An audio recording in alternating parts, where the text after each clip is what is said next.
He was talking about me like I wasn't even real, like I was some story he could twist for laughs over drinks. It was Ruth who overheard it first at a pub to towns over, where William never thought his words would find their way back to me. But they did. She told me in her nervous, hesitant voice that Howard had said something awful. William had been drinking, she said, and the way he said it, it didn't sound like a joke. It sounded real. He told Howard you were cheap, she finally said. My hands went cold. That word echoed in my chest like a slap I hadn't seen coming. Cheap. Me? After everything? I felt my throat tighten, like my body was rejecting the idea. I didn't ask Ruth to repeat it. I didn't need her to. William and I had spent 3 years together. Not some teenage fling. We built a life, or at least I thought we did. I was there for him when his father died. I held his hand at his cousin's funeral. I gave him my best years, stayed up late finishing proposals for his business while he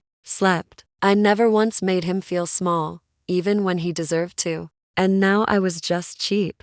I didn't tell William I knew. That was the part that probably haunts him the most now. I didn't argue. I didn't cry. I didn't scream. I just vanished. One night, I packed my things, my clothes, my books, the photos I couldn't bear to leave behind, and left while he was out. No note, no goodbye, just silence. I moved 3 cities away to a place where no one knew my name. I got a small apartment, the kind with a humming fridge and flickering bathroom lights. It wasn't much, but it was mine. And more than anything, it was peaceful. There were nights I missed him, his smell, the curve of his smile when he was being silly, the way he used to whisper my name like it was some secret only he was allowed to say. But then I'd remember the way Ruth looked at me, the way her voice trembled with guilt when she told me what William had said, and the longing would dissolve into something bitter.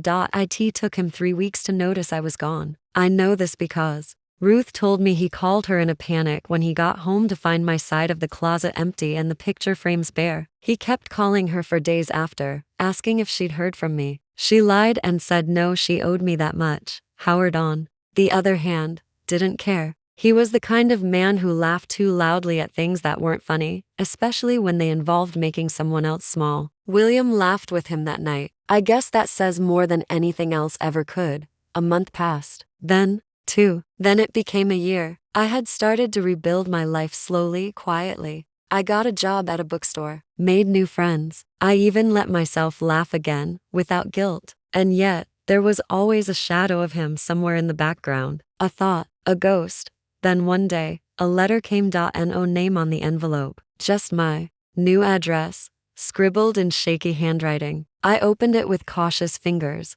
half expecting it to be nothing. But it was from William. 2 pages. No excuses.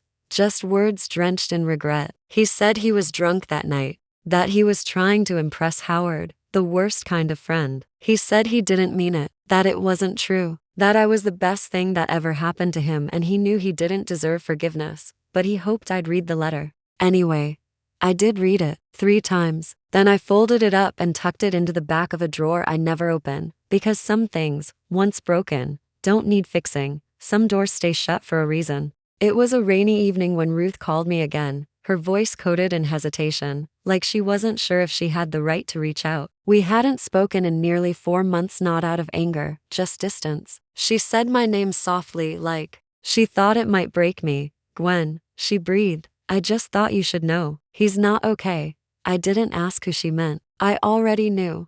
Apparently, William had spiraled. Not dramatically, not publicly, but enough for Ruth, who still saw him through Howard every now and then, to notice the change. He stopped shaving, stopped going to meetings. He sold the business 6 months after I left, said it didn't feel right anymore. That part almost made me laugh. He never struck me as a man haunted by guilt until now. He asks about you, she added, every time.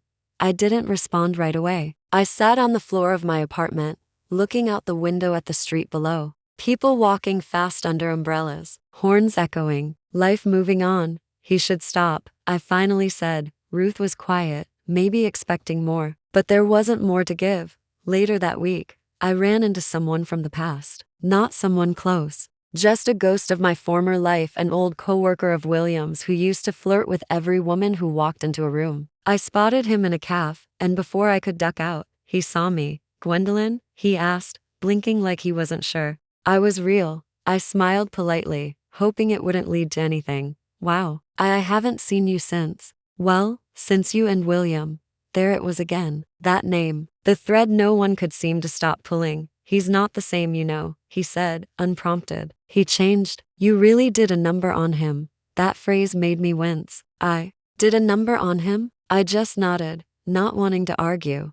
But later that night, it festered. That word, cheap, that phrase, you did a number on him. Like I was the villain in a story that forgot the middle chapters. That was always the thing about William. He could make people believe anything with that voice of his, smooth and low like honey. The kind of voice you'd trust, even when it was full of lies.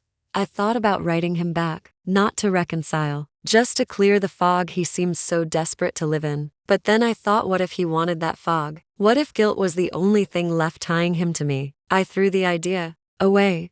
Still, there was a strange pull I couldn't deny. I started waking up with him in my dreams. Small moments. His laugh in the kitchen. His arm thrown over me while he slept. The way he'd look at me like I was the only real thing in a crowded room. Dreams were cruel like that. They remembered the good even when the truth was sharp. I needed something to ground me. Something real. So I started seeing someone new. His name was Ethan. Kind eyes. Honest smile. He didn't know my past. And I didn't offer it up. He made me feel safe, not swept away. There was no drama, no ghosts, but there was also no fire. One night, Ethan asked me what I was running from. I looked him straight in the eye and said, a man who made me forget who I was. He didn't ask more, just held my hand. And somehow, that silence felt heavier than any words. A week after that, a second letter came. This time, the handwriting was neater, the envelope thicker. He'd written more pages. I stared at them for hours before opening. When I finally did,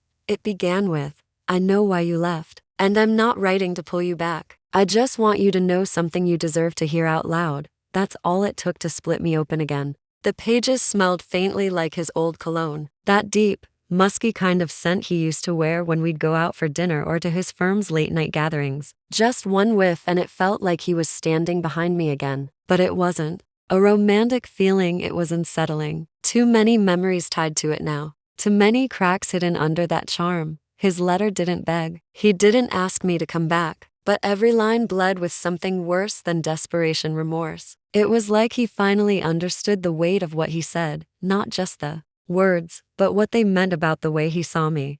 I thought I was being clever, light, he wrote, trying to match Howard's tone, like being disgusting was some badge of masculinity. I laughed too loud. I said things I didn't mean, but saying them makes it clear they were somewhere inside me, even if buried deep. And I hate myself for that. He went on about how he replayed that moment 1,000 times, that he couldn't remember exactly how he said it, but Howard did, because Howard, in all his cruelty, repeated it to him days later, smirking. You called her cheap, mate. You laughed. We all did. William wrote that hearing it in Howard's voice made it sound filthier, darker, like a mirror held up to the ugliest part of him. And then came the line that made me stop breathing for a full minute. I didn't just lose you that night, Gwen. I lost the version of myself you believed in. I folded the letter and put it away again. Not because I forgave him, but because it hurt too much to read the rest right then. Some part of me had waited to hear those words. Another part knew it didn't matter anymore. Later that night, I couldn't sleep. I lay awake, staring at the ceiling fan, slicing shadows across my room, wondering how things could have been different if he'd said all that before. If he had told Howard to shut up, if he had seen me the way I deserved to be seen, not as a punchline, not as something disposable, but as a woman who gave him everything. But if as the language of regrets, and I was tired of speaking it, I started seeing Ethan less after that. It wasn't his fault. He was good to me, patient, but I couldn't give him my whole heart while it still had bruises from William's name. He noticed the distance. One night, while we sat on the bench near the bookstore, he reached out and said, "You're still somewhere else, Gwen."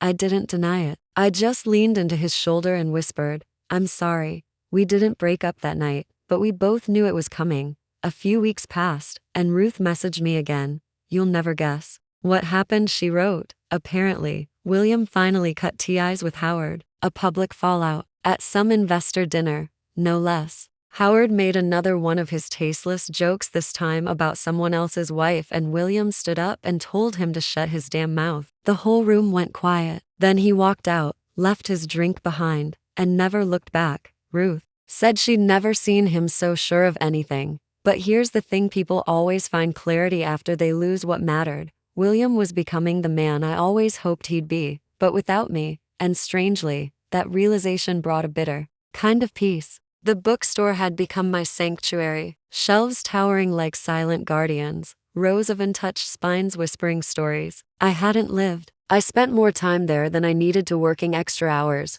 rearranging displays, making tea for customers who didn't ask for it. It wasn't about the job anymore. It was about the quiet, about hiding in a place where no one looked at me like I was someone's broken past. One rainy afternoon, as I was shelving poetry near the back, I heard the doorbell chime. I didn't look up. Most people didn't come in that time of day except the ones who needed to escape something too. The footsteps were soft, hesitant, a pause. Then they moved closer. I turned my head slightly and there he was, William. He looked tired, like sleep hadn't visited him properly in months. He wore that old brown coat I used to tease him about, the one with the missing button near the collar. His hair was a little longer, just enough to make him look softer, older. We locked eyes. Neither of us said a word. I should have asked him to leave. Should have turned around and walked into the stockroom until he disappeared like a dream. But I didn't move. My fingers froze on the edge of a worn paperback. "Hi," he said finally, voice low and unsure, like a man tiptoeing into sacred ground.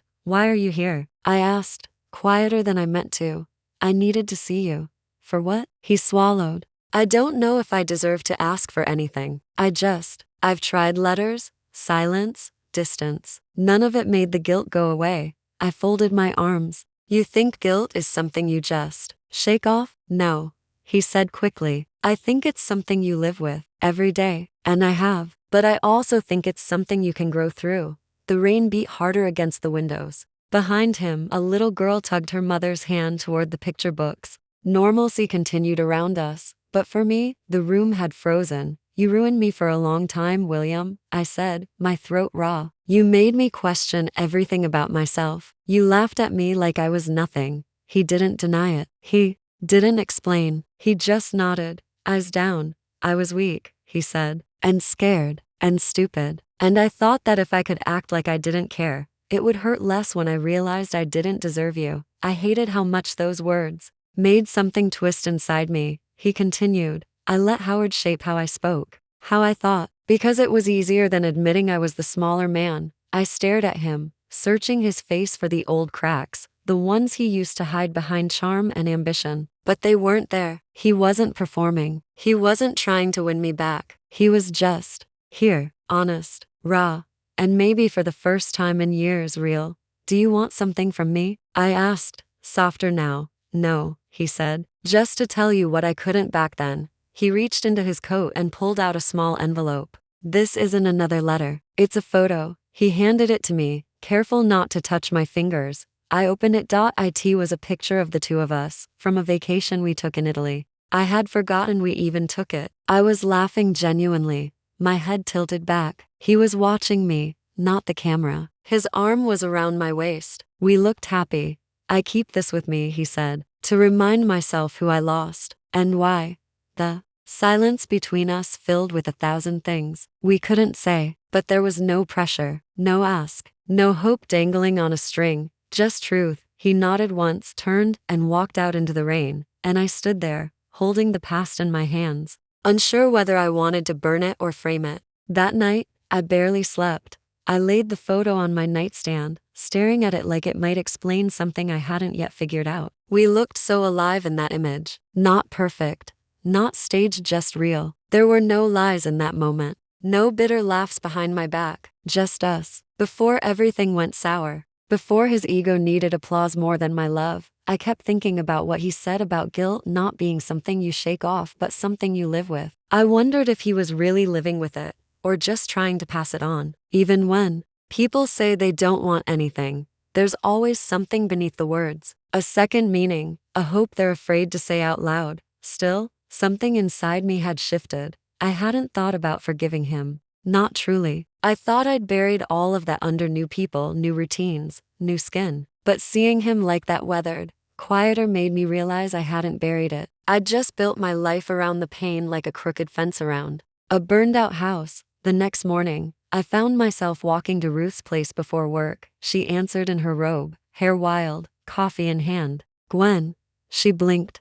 Can I sit down? She stepped aside without asking anything else. That was Ruth, never nosy, always there. I told her everything. About the bookstore, the photo, the words, the silence. She listened like the whole world depended on it. When I finished, she exhaled long and slow. So what now? I don't know, I said. I don't hate him anymore. And that scares me. Hating him was easier, she nodded. You didn't have to ask yourself if you still care. I didn't respond. The truth sat too loud between us. Later, back at work, I tucked the photo inside a book. A thick one, something no customer would flip through. I wasn't ready to throw it away, but I didn't want it near my bed either. That part of my life wasn't supposed to be right beside me anymore. Ethan called that evening. I didn't pick up. He sent a message instead. You don't have to explain. I just hope you find what you're looking for. I stared at that for a long time. He knew. Maybe he'd always known. He wasn't my story. He was the intermission, a soft place to rest. A few days passed. Then a week. William didn't come back. No more letters. No more visits. And that somehow hurt more than anything. Not because I wanted him to chase me, but because it meant he meant what he said. He had no intentions, no agenda, just an apology. And that made it harder to carry the anger I once wore like armor. So I did something I didn't expect to. I went to see his mother. She still lived in the same house with the lemon tree in the front yard. I remembered planting it with her once, years ago. William, standing back with his arms crossed, teasing us both about getting dirt on our shoes. His mother opened the door with surprise. Written across her face, Gwendolyn, she said, blinking like I was a ghost. I don't want anything, I said quickly. I just needed to see where he came from again. She stepped back slowly. He's not here, but come in. Inside, the house smelled like rosemary and old wood. The past clung to the furniture like dust. We sat in silence for a long while before she finally said, he talks about you. Not in the way people talk about exes. Like a man who knows he lost something good. I looked down at my hands. I'm not here to get him back, I whispered. She reached out, covering my hand with hers. Some people never get over losing someone who made them better. I left after 10 minutes. That was all I needed. Just a reminder of who I was before the word cheap tried to define me. As I walked back down the street, past the lemon tree, past the memories, I felt lighter, not ready, but free. Spring came early that year. The kind of early that tricks the trees into blooming too soon, only to be punished by cold nights again. But something about the air felt different, like things were shifting. I noticed it in the way I breathed. Easier, in how I stopped checking over my shoulder for memories. And most of all, in how I started waking up without William's voice in my head. I didn't expect to see him again. I told myself his last visit was closure. His apology was the final page in a book I had already shelved. But life has a strange way of reopening chapters you thought were finished. It was a Saturday. The store was quiet. I was organizing a shelf in the travel section when I saw a familiar coat from the corner of my eye. I didn't even need to look up. I just knew. That old brown coat again. He hadn't let it go. I stayed where I was, letting the silence stretch out between us like a tightrope. He didn't speak at first, just stood there, like he was waiting for permission to enter a part of my world he no longer belonged to. I won't stay long, he said softly. I promise. I turned then. He looked better this time. Still tired, but steadier, like he'd been fighting to become something better, even when no one was watching. I'm listening, I said, even though part of me didn't know why. He walked over slowly, careful, as if getting too close might break something. I wanted to tell you something I didn't have the courage to say the last time, he said. I know it's not enough. Nothing I say ever will be. But I need you to know that the way I saw you back then, that was never you. That was me. That was my weakness, my fear, my failure.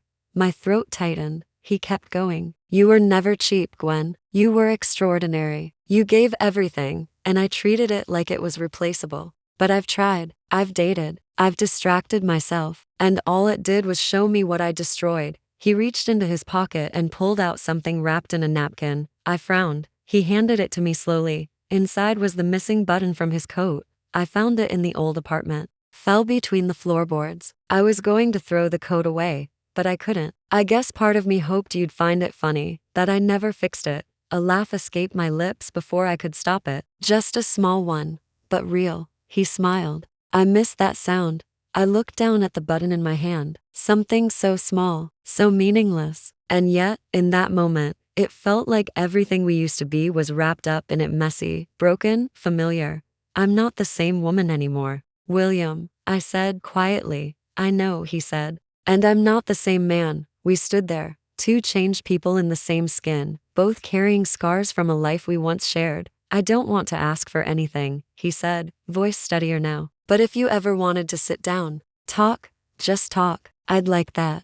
He didn't linger. He turned and walked out, the bell over the door ringing like punctuation at the end of something. Or maybe the start. I stared at the button for a long time after, and then, I placed it in the same book where I'd hidden our photo, not because I wanted to go back, but because some stories aren't about returning, they're about reckoning, and maybe just maybe rebirth. The button stayed in that book for weeks. I'd open the pages sometimes, not to look at the photo, but just to feel the weight of it all. My past, his apology, our mistakes all tucked between lines about places I'd never been. It felt symbolic, somehow, like I'd stored our whole story in a place meant for people dreaming of escape. I didn't call him, not right away. I told myself I needed more time, that it wasn't about holding a grudge, it was about making sure I wasn't stepping back into something out of loneliness or habit. The truth was, I didn't know what I wanted. Closure? Friendship? Forgiveness? But one day, I was walking through the park, the same one William and I used to cut through on lazy Sunday afternoons, and I saw a couple sitting on a bench. She was laughing with her whole body, and he was looking at her like there was nothing else in the world worth seeing. And I thought, that used to be us. And maybe if we had been different people, if we hadn't drowned each other in unspoken expectations, it could have still been us. I don't know what made me do it. Maybe I was tired of questions without answers. Maybe I just wanted to hear his voice without all the memories shouting over it. But I called him. He answered on the second ring. Gwendolyn, his voice cracked, like he didn't expect it to. Really? Be me. I'm not calling for anything, I said. Just, maybe coffee, somewhere neutral, just one. I'd like that, he said. More than you know. We met 2 days later. A small cafe near the river. Not one we'd ever been to before. I picked it on purpose. No history. No ghosts. When I walked in, he was already there, standing near the counter waiting. He didn't look nervous, just quiet. He held out his hand, but I didn't take it. Instead, I sat. He did too, without saying a word. We talked about everything and nothing. About the bookstore. About his new job, something simpler, more honest. He worked at a nonprofit now, helping low-income families find housing. I raised an eyebrow when he told me that. I know, he said. It's not who I used to be, but maybe that's a good thing. There were moments where the silence felt like a wall, then others where it felt like a soft place to land. He didn't flirt. He didn't try to charm me. He was just present. And for the first time in years, I saw a version of William who wasn't trying to be liked, just real. After an hour, I stood up. I should go. He nodded, not pushing. Thank you for coming. As I reached for my coat, he added, you're stronger now. I looked at him, really looked. I always was. You just couldn't see it. He nodded again. There was no argument left in him, just a quiet understanding. We walked out together, side by side. At the corner we paused. I'm not asking for anything more, he said. I just hope you find peace, Gwendolyn. I'm getting there, I said, and for once, it didn't feel like a lie. We went separate ways. No promises, no maybes, but for the first time since I left, the past didn't feel like a weight on my back. It felt like a book I could finally close, not out of anger or pain, but because I'd read every word, felt every ache, and learned something from it. Summer rolled in slow, like it didn't want to disturb anything too soon. The days got longer, the air warmer, and my world, small as it was, started to feel lighter. Peace didn't come all at once. It arrived in pieces, in quiet moments. Waking up without a pit in my stomach, making coffee without feeling the absence of someone else's mug, walking through the city without tracing old paths we once wandered,